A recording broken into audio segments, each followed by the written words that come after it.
One of my favorite things when I am recording a podcast is having a guest so I don't have to solo and edit and do all the hard things. And so it's one of those days for me today. I have a guest on the podcast and I am so excited that she is here. Welcome, everybody, to the Parent Thing. My name is Tarryn. I am your host.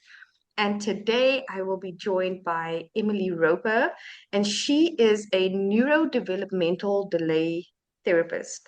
I didn't even know a job like this exists. So I am so excited to get into the conversation. Welcome, Emily. Thank you for joining me today. Thanks for having me. Absolutely.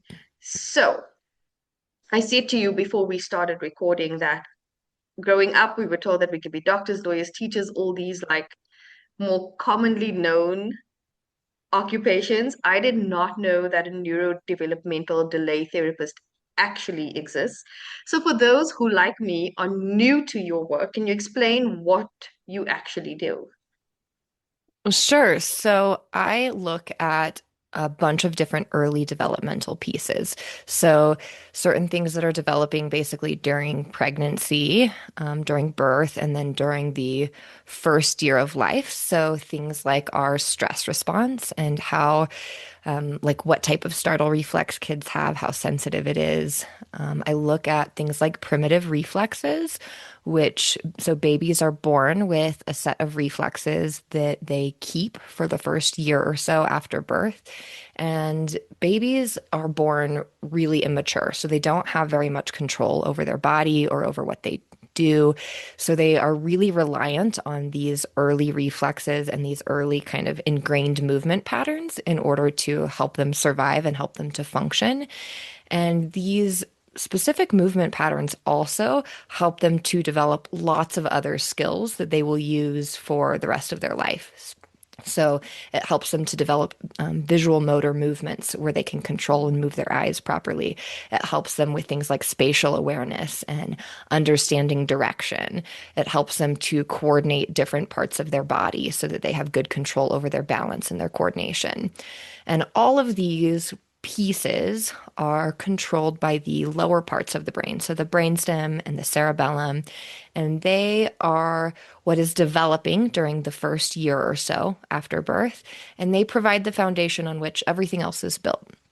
So things like developing good emotion regulation, understanding social cues, all of our academic performance, even a lot of like athletic performance, all of these pieces of brain function and body function have their roots in these early developmental pieces. So that's what I'm looking at. I'm looking at reflexes, I'm looking at visual movements, I'm looking at the stress response, all of these early pieces that are developing really early on, but for a lot of kids, they don't work properly. And then we have somebody who's a bit older, who's 5, 6, 7 years old, and they're struggling with all of these. They're struggling in school or they're struggling with emotion regulation. And so I'm looking at these early pieces and figuring out what's working for them, what's not working, and how we can get their brain and body to function better. That is so interesting and something that I'm so fascinated with.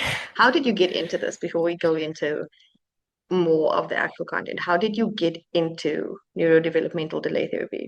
Sure. So I found out about it when I was a teenager, actually. I had a cousin who had all sorts of developmental challenges. He'd received so many different diagnoses, was on lots of different meds, had been to all of the like traditional psychologists and therapists and doctors, his mom had taken him to all of the alternative people too. I mean, he'd been through kind of the ringer of trying to figure out somebody that could help him.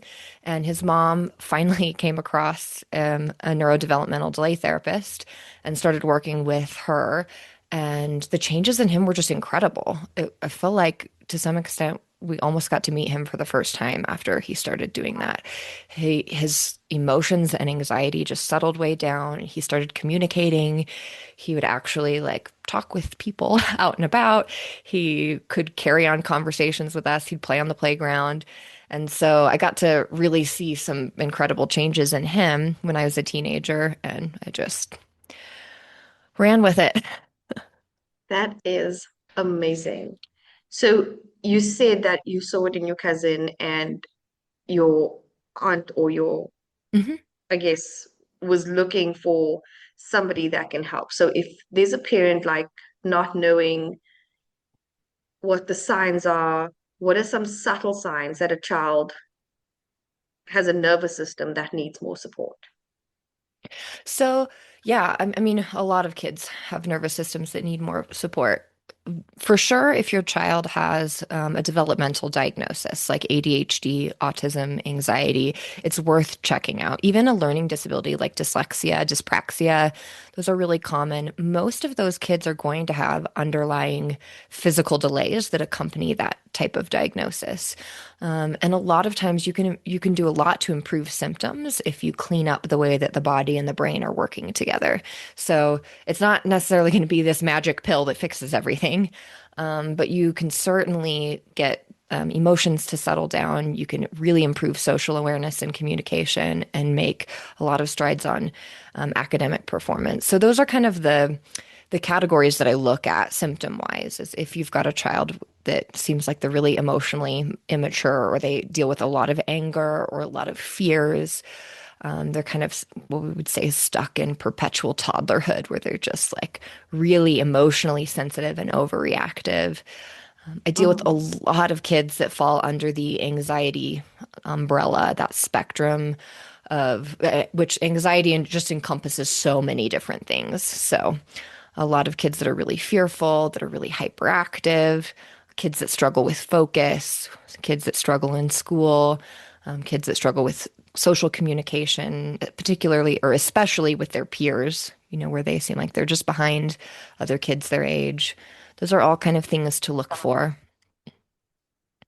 Awesome. So you were talking about anxiety and that kind of like connection and building relationships and stuff.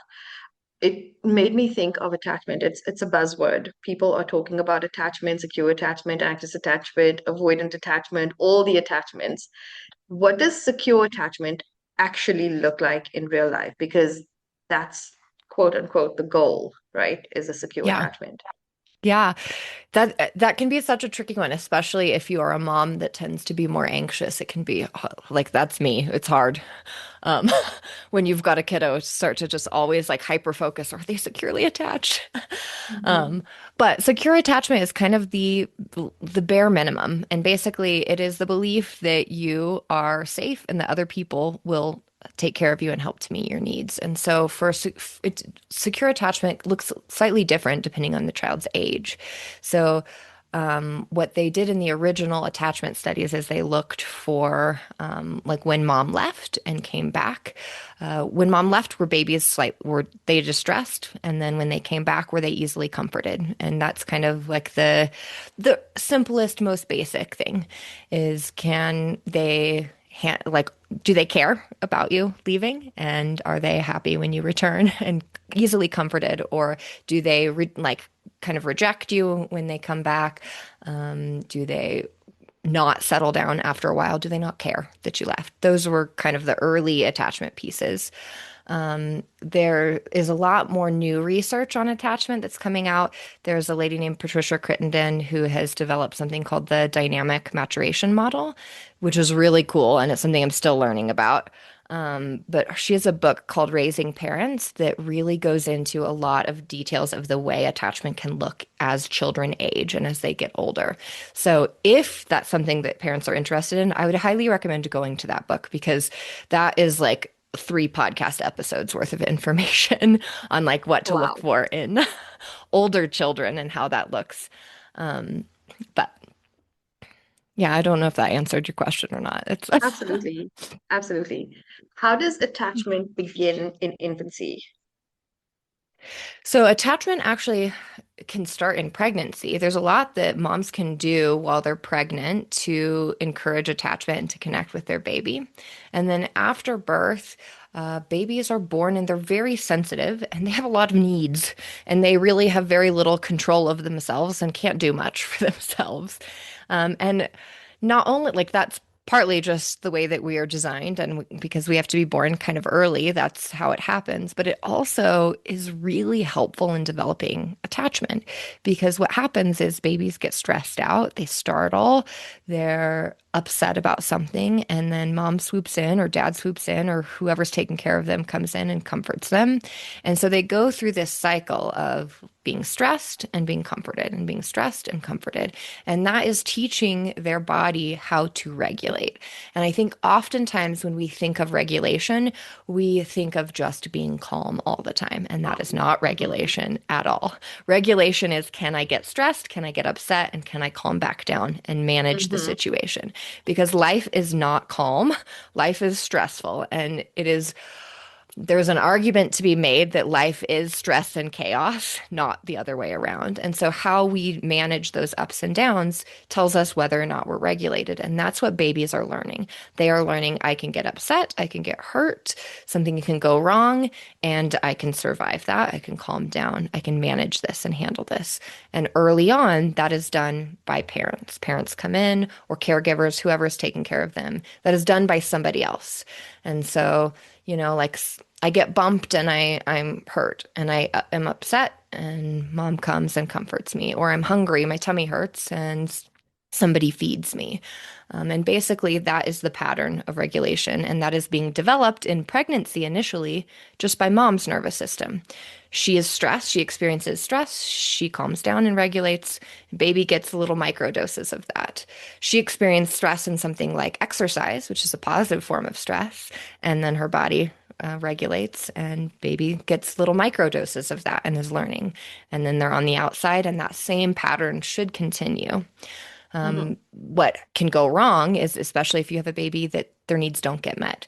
They are neglected, or there's something going on. You've got a mom that is really dysregulated herself, or barely coping or not functioning well, doesn't have those skills and wasn't taken care of in that way herself, and doesn't know how to pass that on to her child. Or I say moms, it can be anybody who's taking care of a baby. And so then you can see that pattern get disrupted where babies are upset, they don't get their needs met, and they either learn to escalate or they shut down or Mhm. something else happens. Yeah, that makes a lot of sense, and I hope that it's helping somebody listening there. So, for adults as well as kids, can attachment be repaired if there were challenges earlier? Absolutely. Yeah. So the thing that I think is really cool that a lot of parents, I mean, a lot of people in general just kind of miss when we start talking about trauma and attachment issues and all these things that can go wrong is that we forget that the brain is just absolutely incredibly resilient and adaptive. And our nervous system is constantly taking in information and learning how to function based on the environment that we're in and the things that we experience. And so, just like you can experience something traumatic and negative, it can kind of recalibrate your system towards something Mhm. less positive. The opposite is also true. There are lots of things that we can do to heal attachment wounds and to heal kind of early developmental trauma and to get our nervous systems back on board. And we're seeing that a lot with this generation, actually. It seems like we have a lot of people in my age group. I'm assuming you're probably close to my age range of we grew Probably a up lot with older. like, we grew up with, oh, I might be.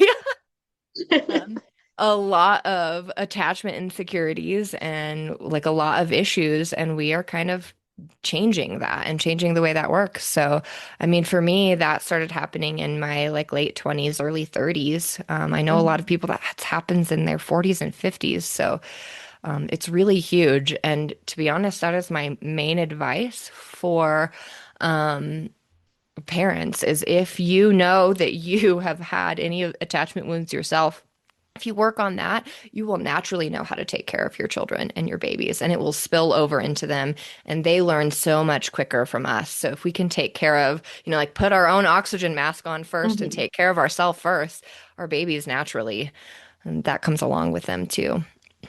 And that was actually my next question to you is how does a parent's own nervous system influence what their child's attachment It style would be like? absolutely does.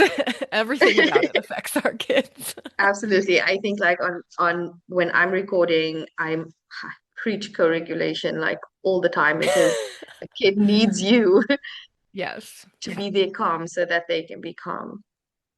So when we're looking at behaviors on kiddos, how do parents tell the difference between misbehavior, quote unquote, and a lack of developmental readiness. This is such a huge one. Oh, that's kind of a hard one to answer because I kind of feel like all quote unquote misbehavior is just development. I don't really Exactly. see a huge difference between the two.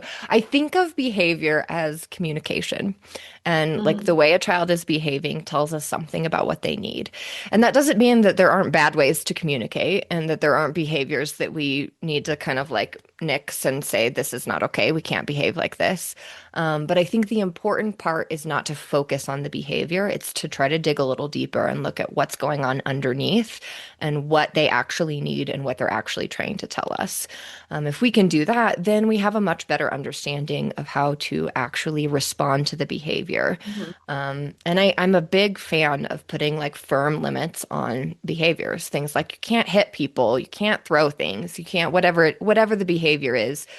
It is Right. very much appropriate to say, no, this is not okay. Kids need that in order to feel safe. But also digging under that and saying, like, what is the emotion that's going on? What is behind this and underneath this? And how can we address their needs and focus on that? Behaviors tend to follow needs. If kids' needs are being met, if their emotions are being stabilized, behaviors kind of naturally follow. Behaviors are very secondary to everything that's going on Mhm. underneath. Absolutely. I always ask the parents that I coach, I'll ask, was their behavior really bad? Or is it developmentally appropriate behavior that you were not safe to display as a child? Yes, yes. So, because So I much of find the that time that's it is.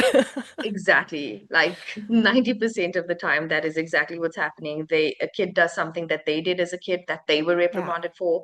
So now yeah, the child is being reprimanded for the same thing. yeah. So, yeah, very interesting. I want to go back to pregnancy and birth. Sure. How do pregnancy and birth experiences shape a child's nervous system from the very beginning?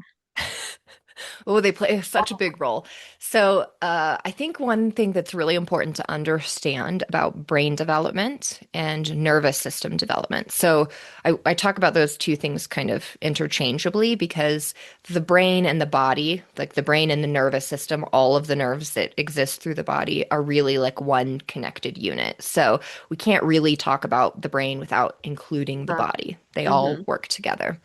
And that the whole process of brain development, of brain maturity and function happens through movement, use, and experiences. So the way that we move our body, the things that we experience, and like the way that we interact with our environment directly impacts how our brain and bodies function. So, kind of going back to the pregnancy example of babies as they are developing are learning, their nervous systems are learning how to function based on what they experience. So, Mm-hmm. as mom is experiencing different levels of stress, different levels of relaxation, things like exercise, which is a form of physiological stress, things like sleep and relaxation, babies getting micro doses of that. And those experiences are teaching their body how to function, it's teaching them what to do. You see the same thing with like blood sugar, for example. Mom's blood sugar goes up and down in normal or abnormal rhythms, and baby's going to get a dose of that. Their blood sugar is going to go up and down. And that whole process is teaching their body how to function. And there's optimal ways to do that, and there's suboptimal ways to do that. But basically, babies are experiencing little microdoses of whatever their mom's experiencing. And Mm. ideally, the theory is that mom's a functioning, capable person in this world, and what she's doing should be exactly what baby needs to do as they come out. So, Yeah. pregnancy is a really obvious one. Birth is a really interesting one because this is a piece of development that we really don't talk about very much, especially in the like psychology and mental health field. We tend to talk a lot about pregnancy, we skim over birth, and then we talk a lot about infancy and early development there. But birth is really, really important. Actually, in my profession, it is one of the number one contributors to the types of problems that I see in kids as they get older, which Wow. most people don't realize or even think about. And it's because labor and birth is not just, the goal of that is not just to get baby out. The goal of that is to really help to prep them to function on their own and to make all of the changes that they need to make in order to go from being a fetus and all of the things that their body does as a fetus to being a newborn on the outside. So, what their environment looks like and the way that their body functions when they're in the womb is very different than what happens when they're outside of the womb. Mom is doing a lot of the work during pregnancy, and then they're born and they have to do all of the work now. So, Mhm. there's a lot of physiological changes that happen. It is arguably actually one of the most complex things that we do physiologically. It is a really intense process, but most people don't know about it because these tiny little babies mostly do it just fine on their own. And so we forget that it is like kind of this crazy, incredible process. And the process of labor and birth is helping to set that process up to work really well and really smoothly. And it is also doing things like stimulating all of those different reflexes that I talked about so that those reflexes work really well so that babies kind of jumpstart into infancy with all of these optimal things going on. It affects their cortisol and their adrenaline and their stress hormones. In labor or in pregnancy, those tend to be relatively low for baby, which we all think like low is good. But in reality, once they're born, they actually need higher levels of those to help all of their organs make those different transitions, to help their body function on its own and not rely so much on mom. So labor is helping to raise those into an optimal level. And we want them to be at a level that is optimal. So too much is a problem, too little is a problem. And labor, like a normal natural labor, helps to optimize that. It helps to stimulate all those reflexes, and it just helps to prep their whole body so that they can function well outside. And there's a lot of other things that are going on too. I'm not sure how familiar your audience is with a lot of birth related stuff, but things like when babies are born vaginally, they get a dose of bacteria from mom that helps to seed their gut. And it kind of lays the Wow. foundation for early gut function. And it helps gut function, we know, helps with our immune system, and it is huge for mental health things. Most of our neurotransmitters are produced in our gut. We have this huge connection between our brain and our gut. And that birth process is one of the big things that helps to start babies off with a really good gut microbiome. The same thing is happening with our iron levels and our blood volume. So during pregnancy, babies, their blood circulates through their body and then it also leaves their body and goes to the placenta to get nutrients from mom. And it circulates inside and outside their body. And at the time that they're born, they can have up to about a third of their blood volume outside of their body in the Mhm. placenta. And as they start to breathe, it kind of jumpstarts this process where all that blood gets then pushed back to them. But that takes time. That takes between 5 and 20 minutes for that to happen. And if you cut their cord right away, basically you deprive them of up to a third of their blood volume, which dramatically reduces their iron stores. It also reduces oxygenation, it reduces stem cells. There's a lot that goes into that. But those iron stores are really important for neurological development. And depending on the severity of that, it can take babies 6 to 12 months to make up for those lost iron stores if you're not doing anything about that. And so we're talking about babies that are going through one of the biggest amounts of brain development that happens during the first 6 to 12 months. And they're doing that with suboptimal iron, which we know directly impacts brain development and neurological health. So there's just a lot of pieces about birth and labor and that whole process that can either set babies up to really develop well and do well, or it can kind of set them up to have kind of this cascade of poor things that happen afterwards. And for most of us, especially people that work in the birth field, because I work in midwifery too, I have a background in midwifery. Um, Most of us who work in that field don't also then know and understand the long-term implications down the road. They think, okay, baby's out, baby's breathing, mom's alive, good enough. This was a success, and we don't really see all of the cascade of problems that can happen down the road because most people who are taking care of moms and babies don't take care of older kids down the road. And there's just a disconnect between the practices that happen here and what happens to people later on. You mentioned not cutting the cord immediately. How long do you like is optimal time to wait before you cut the cord? So it really varies from mom to mom. What we say is we wait for white, is kind of the phrase we use. So basically, when babies are born, their cord tends to be pretty fat and kind of like a bluish purple. And you can see the blood flowing through it. And if you leave it alone and don't touch it, it will eventually shrink down and turn white. And you know, like it's done pulsing then. And for some babies, that happens quick. It's like 5 minutes. The longest I've ever seen was about 40 minutes. It took 40 minutes for Wow. that to happen. That's really rare. Most of the time, it's like 10 minutes, 15 minutes. It's usually pretty quick. Um, and so for us, in like those of us who work in midwifery, we tend to just wait an hour. We do what we call the golden hour, where we put babies on mom and we will assess them, but basically we don't remove them from mom for the first hour. That helps with a lot of breastfeeding things. That helps with temperature regulation, breathing, all sorts of stuff. There's a lot of good things about utilizing that golden hour. And so we just wait to cut the cord until after.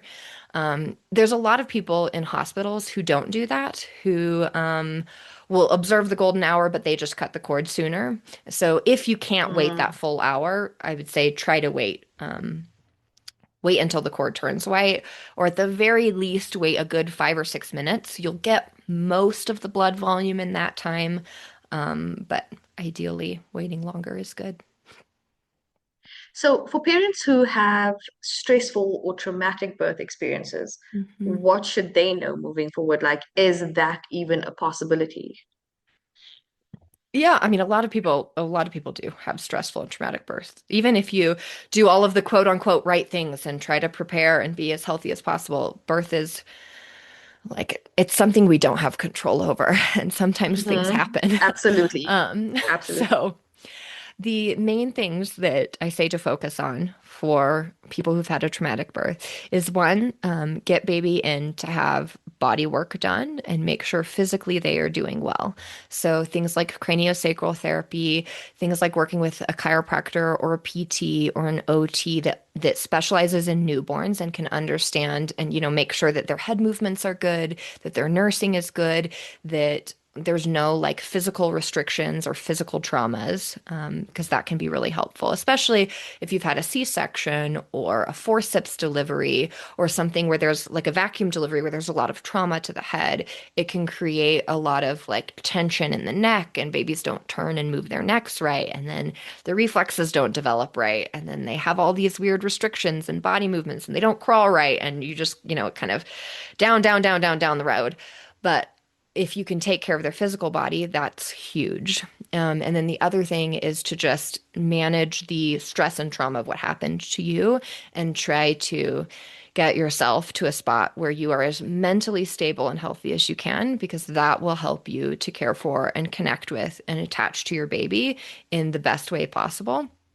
And that's huge that like babies are so resilient. They can really handle a lot if you take care of them on the Right. back end. It takes a lot for us to like not be able to cope and for these things to fall apart. And unfortunately, usually that's what we see is like thing after thing after thing after thing.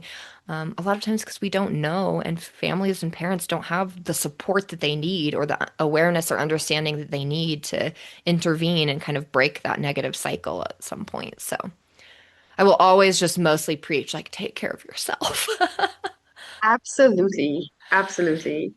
So, with early patterns in kiddos, are they fixed or can their nervous systems be rewired over time?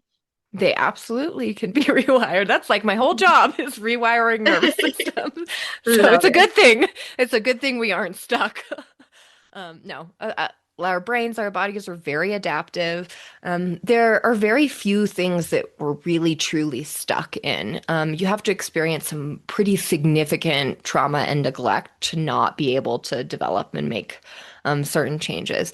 Some kids, it's a lot easier to work through things. It's a lot smoother and a lot quicker. Some kids are harder and it's trickier, but I work with kids of all ages. I work with even young adults that are still at home in their early 20s, and it's not too late for them. There's plenty of us adults who have dealt with like attachment issues fully as adults, well into our 30s, 40s, 50s. So it's plenty of hope. Amazing. That is always good news. What would you say to parents who feel like they've quote unquote missed the window? You haven't. It's never too late. Uh, yep. I don't know. It's that's always a hill I'll die on. Our brains are so incredible. They just It really can be is. rewired so easily. We just need to kind of turn that ship a little bit. Sometimes it's hard to get Yeah, started, but it can be exponentially incredible once you start yeah, healing. yeah. I think the thing that scares people, while it's never too late, it does take work. And it's not It always does. easy and it's not always pleasant and it's the brain doesn't want to change. It's stuck in its ways and it likes the comfort of not having to use energy. So Yeah, it it is. does It's take not work and it takes easy. patience and it's It's not intentional. easy. It does take intention, and a lot of times it takes, multiple areas, especially if you've got kids, for example, that have a really dysfunctional stress response, and they've been living with that for a long time, and it's turned into gut issues and allergy issues and all sorts of other physical health stuff. Then you have to support the body and the nervous system in different ways too. Sometimes it Hmm. gets a little complicated, and there's a lot of different things that we have to do in order to really support that child where they're at. So again, it's not easy. It's a lot of work and it takes time and patience, but it can be worth it. It's doable. It's worth it. Do you have any like last remarks, something that maybe we haven't spoken about that you want to speak about, anything that you can think of, helpful tips, encouraging words? I mean, I don't know. I think we've covered so much. I mean, the main thing is that I just want families to come away with an understanding that healing is possible, and to try and look at all of these things holistically if you can, and not get stuck in too many boxes. Like the brain and the body develop together. We look at mental health in one box, we look at pregnancy and birth in one box, and really like we are whole people that develop together. And as much as we can do to support any area of health really helps to support lots of others too. Amazing. Where can our listeners reach you? Anybody that wants to work with you, a consultation or social media? Yeah, sure.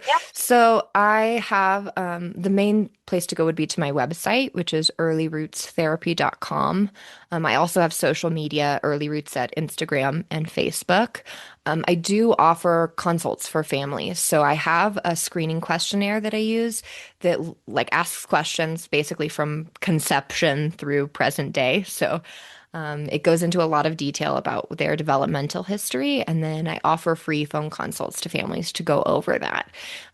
So if they are concerned about anything in that range, and then we can talk about whether or not it would be good to work with somebody like me or whether it would be good to start somewhere else first, because there's a lot of Hmm. factors that go into it. And I'm a big fan of working developmentally and trying to start with the earliest piece that's not going well, or the most severe, and kind of build up from there. So everything, all of the kiddos that I work with look slightly different. They go through a slightly different process or program. So Absolutely. That's amazing. Emily, thank you so much. This has been an amazing conversation. I am so enlightened and I've learned so much. And again, guys, I will link all Emily's things, all her ways to contact her, as well as the book that she mentioned in, yeah, in the description box.